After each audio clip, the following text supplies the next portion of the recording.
உலகெங்கும் வாழும் அன்பான தமிழ் உள்ளங்களுக்கு அநேக கோடி வணக்கங்கள். நல்ல நேரம் நிகழ்ச்சியூடாக நல்லதே நினைப்போம், நல்லதே நடக்கும், நலமாயிருப்போம். இன்றைய தினம் 3ஆம் தேதி 5ஆம் மாதம் 2025 மந்தவாசரம் என்று சொல்லக்கூடிய சனிக்கிழமை. விசுவாவசு வருடம் சித்திரை மாதம் 20ஆம் நாள், சஷ்டி திதி, சித்த யோகம், புனர்பூச நட்சத்திரம். இன்றைய தினம் ராகு காலம் 9 மணி முதல் 10:30 மணி வரை. இன்றைய தினம் யமகண்டம் 1:30 மணி முதல் 3 மணி வரை. இன்றைய தினம் நல்ல நேரம் 3 மணி முதல் 4:30 மணி வரை. இன்றைய தினம் சந்திராஷ்டமம். கேட்டை மூலம் நட்சத்திரக்காரர்களுக்கு சந்திராஷ்டம தினம்.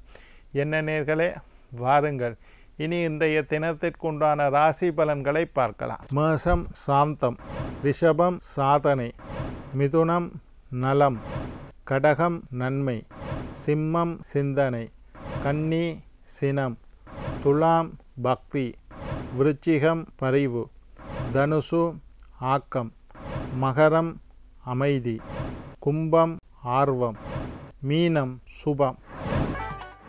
ஆன்மீக தகவல் பகுதியில் தொடர்ந்து உங்களை சந்தித்து வருவதில் மட்டற்ற மகிழ்ச்சி அடைகின்றேன். ஒவ்வொரு நாளும் ஒவ்வொரு புதிய அற்புதமான ஆன்மீக தகவல்களை உங்களோட பகிர்ந்து கொண்டு இருக்கிறேன். அந்த வகையில் இன்றைய தினமும் சில நல்ல விஷயங்களை உங்களோட பகிர்ந்து கொள்ளலாம் என்று காத்திருக்கிறேன். இன்றைக்கு என்னத்தை பற்றி பார்க்க போகிறோம்னா, நட்சத்திரங்களுக்கு உண்டான அதிர்ஷ்ட சின்னங்களை பற்றி பார்த்து கொண்டு இருக்கோம். உங்களுடைய நட்சத்திரம் என்ன, அதற்குண்டான அதிர்ஷ்ட சின்னம் என்ன என்பதை தெரிந்து கொண்டு அதை எப்படியெல்லாம் பயன்படுத்தலாம்னு பார்க்குறோம். அஸ்வினி நட்சத்திரத்தில் இருந்து திருவாதிரை நட்சத்திரம் மட்டும் நேற்றைய தினம் பார்த்தோம். திருவாதிரை நட்சத்திரக்காரர்களுக்கு மனித தலை, நீங்கள் ஒரு $1 மாதிரி தங்க கொயின் ஒன்று வாங்கினீங்கன்னா அதில் மனித தலை இருக்கும். ஒரு $1 அமெரிக்கன் $1 வாங்கினீங்கன்னா மனித தலை இருக்கும். அப்படி மனித தலை உள்ள ஒரு காசு, ஒரு பெண்டன் ஒன்று செஞ்சு போட்டுக்கொள்ளலாம். மனித தலை உள்ள மாதிரி ஒரு மோதிரத்தை செஞ்சு போட்டுக்கொள்ளலாம். இதெல்லாம் திருவாதிரை நட்சத்திரக்காரர்கள். வைரம் ரொம்ப விசேஷம். வைரத்தினுடைய படத்தை இப்படி ஒரு மாணிக்க கல் வைரம் மாதிரி போட்டு ஜொலிக்கிற மாதிரி ஒரு படம் இருக்கும். அதை உங்களோட லோகோவாக யூஸ் பண்ணிக்கொள்ளலாம். வைர கல்லொண்ட மோதிரமாக வைத்து அணிந்து கொள்ளலாம் திருவாதிரை நட்சத்திரக்காரர்கள். பெண்களாக இருந்தால் வைரத்தோடு போடலாம், வைரம் மூக்குத்தி போடலாம், மோதிரத்தில் பெண்டனில் வைரத்தை பதித்து போடலாம். இது எல்லாம் நீர் துளி, பைப்பில் இருந்து தண்ணி நீர் துளி கொட்டுற மாதிரி இருக்கும். அந்த ஒரு டிசைனையும் நீங்கள் லோகோவாக போடலாம். இதெல்லாம் திருவாதிரை நட்சத்திரக்காரர்களுக்கு உண்டானது. புனர்பூச நட்சத்திரம். புனர்பூசம் தான் ராமரோட நட்சத்திரம். ராமருக்கு புனர்பூச நட்சத்திரம். அதுக்கு உண்டான சின்னம் வில் அம்பு. இதை ராமர் பயன்படுத்தினார். ராமருடைய பிரதானமான ஆயுதம் வில் அம்பு. அர்ஜுனனுக்கும் அதுதான். அந்த மாதிரி அந்த ஆயுதத்தை பயன்படுத்தினார். புனர்பூச நட்சத்திரக்காரர்கள் ஒரு வில்லு மாதிரி ஒரு டிசைனில் ஒரு பெண்டன் செஞ்சு போட்டுக்கொள்ளலாம். அல்லது வீட்டில் ஒரு வில் அம்பு கூடு கொண்டு வாங்கி மாட்டி வச்சுக்கொள்ளலாம். ஒரு வில்லினுடைய படத்தை, நிறைய வில்லு படம் இருக்குது, அந்த படத்தை வாங்கி வீட்டில் மாற்றி வைக்கலாம். இது மாதிரி வில் அம்பை பயன்படுத்தலாம் புனர்பூச நட்சத்திரக்காரர்கள். பூச நட்சத்திரக்காரர்கள், நான் லட்சுமியிட நட்சத்திரம் பூசம்னு சொன்னேன். தாமரைப்பூ ரொம்ப விசேஷம். அதை பற்றி நான் ஆரம்பத்திலேயே சொல்லிட்டேன். பூச நட்சத்திரக்காரர்கள் தாமரைப்பூவை பயன்படுத்துங்கோ.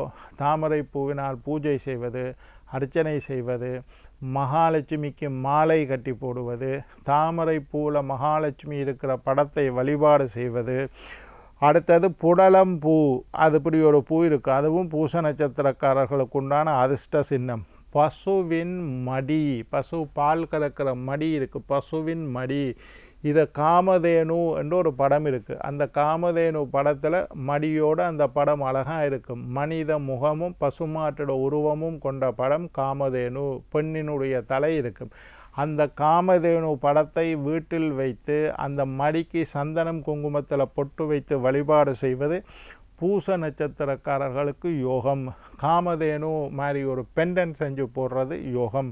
காமதேனு படத்தை வழிபாடு செய்வதெல்லாம் பூச நட்சத்திரக்காரர்களுக்கு நல்ல. ஆயில்ய நட்சத்திரம், நான் ஆயில்ய நட்சத்திரம் ஐயா என்று சொல்லக்கூடியவர்கள் ஆயில்ய நட்சத்திரக்கு சர்ப்பம், பாம்பு. ஆயில்ய நட்சத்திரம் ஆதிசேஷன், ஆயில்ய நட்சத்திரம் பாம்பு படம் ஒன்றை வச்சிருக்கிறது. இரட்டை நாகங்கள் கொண்ட சிவலிங்கத்தை வழிபடுறது, பாம்போடு இருக்கக்கூடிய தெய்வங்களை எல்லாம் வழிபடுறது. இப்போ கருமாரியம்மன்னா தலையில் பாம்பு இருக்கும், மகாவிஷ்ணுன்னா ஆனந்த சயனத்தில் படுத்திருப்பார், காளிங்க நர்த்தனண்டா பாம்புக்கு மேலாடுவார். இந்த மாதிரி பாம்புடன் கூடிய இறைவனுடைய படத்தை வழிபாடு செய்வதெல்லாம் நல்லது.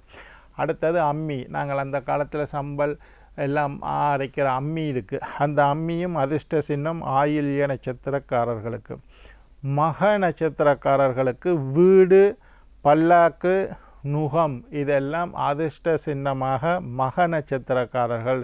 வீடு, பல்லாக்கு, நுகம் இது மக நட்சத்திரக்காரர்கள்.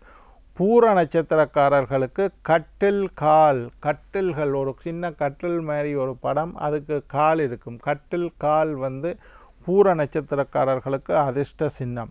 சங்கு, வலம்புரி சங்கை பூர நட்சத்திரக்காரர்கள் வீட்டில் வைத்து பூஜை செய்ய தொடங்கினால் அதிர்ஷ்டம் இன்னும் அதிகமாக காணப்படும். வலம்புரி சங்கலை ஒரு வெள்ளியில் கட்டி, சின்ன பெண்டன் வெள்ளியில் கட்டி தங்கத்தில் கட்டி ஒரு பெண்டனாக போட்டுக்கொள்ளலாம். உங்களுடைய பேக்குக்குள்ளே ஒரு சின்ன வலம்புரி சங்கு வச்சுருக்கலாம். சாமி படத்தோடு ஒரு பெரிய வலம்புரி சங்கை தண்ணிக்குள்ளே போட்டு அல்லது வலம்புரி சங்குக்குள்ளே தண்ணியை ஊற்றி வழிபாடு செய்யலாம். வலம்புரி சங்கு டிசைனில் ஒரு பெண்டன் போடலாம், ஒரு மோதிரம் போடலாம். இந்த மாதிரி வலம்புரி சங்கை யார் பூர நட்சத்திரக்காரர்கள் பயன்படுத்தலாம். அடுத்தது கட்டில், கால், மெத்தை. வலம்புரி சங்கு ரொம்ப விசேஷம் பூர நட்சத்திரக்காரர்கள். அடுத்தது உத்தர நட்சத்திரக்காரர்கள் கட்டில் படத்தை, கட்டில், கால், மெத்தை இந்த படங்கள் எல்லாம் உத்தர நட்சத்திரக்காரர்கள் பயன்படுத்தலாம். ஹஸ்த நட்சத்திரக்காரர்கள், அஸ்த நட்சத்திரக்காரர்கள், அஸ்தம்னா கை என்று நான் உங்களுக்கு சொல்லியிருக்கேன். கை, இப்படி கை படத்தை பார்த்தீங்கன்னா அஸ்த நட்சத்திரக்காரர்களுக்கு ரொம்ப விசேஷம். சீரடி பாபாவோட கை இப்படி இருக்கிற மாதிரி ஒரு படம் இருக்குது, அதை வாங்கி வீட்டில் வச்சு வழிபடலாம். அனுக்கிரகம் காட்டக்கூடிய எந்த தெய்வங்களையும் நீங்கள் வழிபடலாம். கை மாதிரி ஒரு பெண்டன் செய்து கழுத்தில் போட்டுக்கொள்ளலாம், மோதிரம். அல்லது அனுக்கிரக ஹஸ்தம், ஆஞ்சநேயர் இப்படி கையை வச்சுருக்க மாதிரி, சிவபெருமான், பெருமாள் கை வச்சுருக்க மாதிரி படங்களை எல்லாம் நீங்கள் வழிபாடு செய்யலாம். கை ரொம்ப விசேஷம். அதுலேயும் உள்ளங்கை தெரிகிற மாதிரி இதை ஹஸ்தம். ஹஸ்தம் என்றாலே சமஸ்கிருதத்தில் கை என்று அர்த்தம். ஹஸ்த நட்சத்திரக்காரர்கள் கைப்படத்தை வழிபடலாம். சித்திரை நட்சத்திரக்காரர்கள், நாங்கள் சித்திரை நட்சத்திரம் என்று சொல்லக்கூடியவர்கள் முத்து, ரத்தினங்களை பயன்படுத்தலாம். சித்திரை நட்சத்திரக்காரர்கள் முத்து கடலில் இருந்து கிடைக்கக்கூடிய ஒரு அபூர்வமான அற்புதமான பொருள். அந்த முத்து ஒன்று கையில் மோதிரத்தில் நவரத்தினத்தில் ஒன்று முத்து வச்சு ஒரு மோதிரம் போடலாம். முத்து மாலை அணிந்து கொள்ளலாம். அல்லது நீங்கள் ஒரு மாலையை வச்சு அதில் பெண்டனாக முத்தை போட்டுக்கொள்ளலாம். வீட்டில் இப்போ எல்லாம் இலங்கையில் சிப்பியோட முத்து விற்கணும், அதில் ஒன்று வாங்கி வீட்டில் சாமி படத்தில் வைக்கலாம். முத்து ரொம்ப விசேஷம். ரத்தினக்கல், நவரத்தின கற்களில் மோதிரம் அணிந்து போடலாம். சித்திரை நட்சத்திரக்காரர்கள் நவரத்தின செட் ஒன்று வாங்கி வீட்டில் வைத்து வழிபாடு செய்யலாம். நவரத்தினங்கள் போன்ற டிசைனை லோகோவாக போடலாம். இதெல்லாம் சித்திரை நட்சத்திரக்காரர்கள். சுவாதி நட்சத்திர அன்பர்கள், நான் சுவாதி நட்சத்திரம் ஐயா. சுவாதி நட்சத்திரக்காரர்கள் தீபச்சுடர், ஒரு விளக்கை ஏற்றி விட்டால் அதனுடைய தீபச்சுடர் எப்படி இருக்குமோ அதுதான் உங்களுடைய அதிர்ஷ்ட சின்னம். தீபச்சுடர், விளக்கு ஏற்றி வழிபாடு செய்வது, தீபம் ஏற்றி வழிபாடு செய்கிறது எல்லாம் சுவாதி நட்சத்திரக்காரர்களுக்கு ரொம்ப விசேஷம். விளக்கு பூஜை அடிக்கடி செய்யுங்கோ, சுமங்கலி பூஜை செய்யுங்கோ, திருவிளக்கு பூஜை செய்யுங்கோ. தீபச்சுடரில் இறைவனை பாற்றி வழிபாடு செய்ய பழகுங்கோ. தீபச்சுடர் தியானம் என்ற ஒரு தியான முறையே இருக்குது. தீப தியானம்னு பேர்.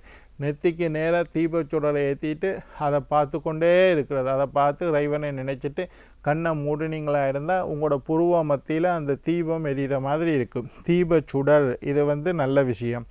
அடுத்தது புல்லின் நுனி, புட்களினுடைய நுனி பகுதி, இதெல்லாம் சுவாதி நட்சத்திரக்காரர்களுக்கு அதிர்ஷ்ட சின்னம்.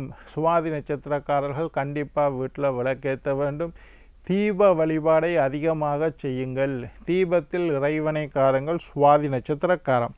விசாக நட்சத்திரக்காரர்களுக்கு முறம் நான் முதலே சொன்னேன், விசாக நட்சத்திரக்காரர்களுக்கு முறம். ஒரு அம்மா வந்து என்னட்ட பார்த்துட்டு அவரோட பிள்ளைக்காக முறம் வாங்கி வச்சு அந்த பிள்ளை வெளிநாட்டுக்கு போயிருந்துட்டு எனக்கு ஃபோன் பண்ணி சொல்லிச்சு, ஐயா நாங்கள் இதை செஞ்சோம் ஐயா, எங்களுக்கு பலன் கிடைச்சிது, வெளிநாட்டுக்கு போகிறதுக்கு தடையாக இருந்தது, டிவியில் உங்களோட நிகழ்ச்சியை பார்த்தோம், நான் முறத்தை வாங்கி வீட்டில் ஷோகேஸில் வச்சேன், அதை என்னுடைய மகள் பார்த்து கொண்டே இருந்தால் வெளிநாட்டு வாய்ப்பு. முறம் என்றால் சுலகு என்று நாங்கள் சொல்லுவோம் முறம்.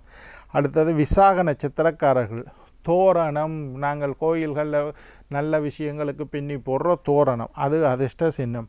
பானை செய்யும் சக்கரம்.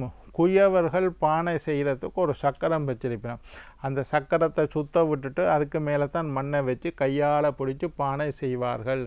குயவர்கள் பயன்படுத்தக்கூடிய பானை செய்யும் சக்கரம், அதை நீங்கள் அதிர்ஷ்ட சின்னமாக பயன்படுத்தலாம்.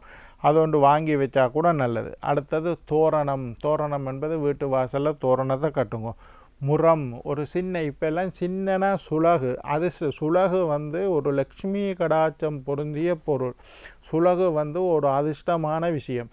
சுலகை வந்து சுலகுக்கு மேலே உட்காரக்கூடாது, சுலகை காலால் மிதிக்கக்கூடாதுன்றெல்லாம் சொல்லுவேன். நாங்கள் இப்போ அதை பயன்படுத்துவதல்ல. அந்த காலத்தில் அரிசி என்ன வந்தாலும் புடைத்து அது துப்புரவு இல்லாமல் வெறும் இப்போ எல்லாம் துப்புரவு செய்யப்பட்டு பொதிகளில் அடைக்கப்பட்டு வர்றதுனால அந்த சுலகை நாங்கள் பயன்படுத்துறதில்லை. சுலகை நீங்கள் பயன்படுத்துகிறீங்களோ இல்லையோ வீட்டில் வச்சிருக்கிறது ஒரு அதிர்ஷ்டம். அதுவும் நீங்கள் விசாக நட்சத்திரமாக இருந்தால் கண்டிப்பாக சுலகொண்டு வீட்டில் வாங்கி வையுங்க. என்ன நேர்களே, நாளை மற்றொரு நிகழ்ச்சியில் உங்களை சந்திக்கும் வரை உங்களிடம் விடைபெறுவது உங்கள் ஜோதிட சித்தர் டாக்டர் ராஜராஜ குருக்கள்.